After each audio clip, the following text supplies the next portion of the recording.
ሰላም ውድ ተመልካቾቻችን ወደ ቻናላችን እንኳን በደህና መጡ። ዛሬ ብዙ ሰዎች ሳያውቁ በየቀኑ የሚያደርጓቸውን ጤናን በዝግታ ሊገድሉ የሚችሉ 10 ልማዶች እንመለከታለን። ቪዲዮውን እስከ መጨረሻው ይከታተሉ፣ ምክንያቱም ከእነዚህ ልማዶች እያንዳንዱ እርስዎ ያለማወቅ እያደረጉ ሊሆን ይችላል። በቂ እንቅልፍ አለመተኛት። እንቅልፍ ሰውነትን፣ አእምሮን ለማደስ አስፈላጊ ነው። በቂ እንቅልፍ አለመተኛት ድካምን፣ የትኩረት ችግር እና ሌሎች ጤናውን ችግርን ሊጨምር ይችላል። ብዙ ስኳር መመገብ። ከመጠን በላይ ስኳር መውሰድ ለክብደት መጨመር፣ ለጥርስ መበስበስ እና ለሌሎች ጤና ችግር አደጋን ሊጨምር ይችላል። እንቅስቃሴ አለማድረግ።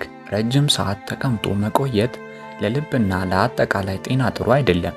በየቀኑ ቢያንስ 30 ደቂቃ መንቀሳቀስ ይመከራል። በቂ ውሃ አለመጠጣት። ውሃ ሰውነታችን በትክክል እንዲሰራ ይረዳል። ውሃ እጥረት ድካምና ራስ ምታትን ሊያስከትል ይችላል።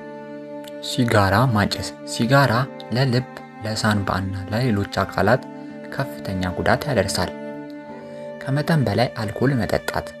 አልኮልን በብዛት መጠጣት በጉበትና በሌሎች የሰውነት ክፍሎች ላይ ጉዳት ሊያደርስ ይችላል። የእጅ ንጽህና ችላ ማለት። እጅን በሳሙና መታጠብ ብዙ ተላላፊ በሽታዎችን ለመከላከል ይረዳል። ውጥረትን ችላ ማለት። ረጅም ጊዜ ውጥረት በአእምሮና በሰውነት ጤና ላይ ተጽዕኖ ሊያሳድር ይችላል። ያለ ሐኪም ምክር መድኃኒት መውሰድ። መድኃኒት እንደተመከረ ብቻ መጠቀም ይገባል። ያለ ምክር መውሰድ አደገኛ ሊሆን ይችላል። መደበኛ የጤና ምርመራ አለማድረግ። መደበኛ ምርመራ ብዙ በሽታዎችን ቀድሞ ለማወቅ ይረዳል።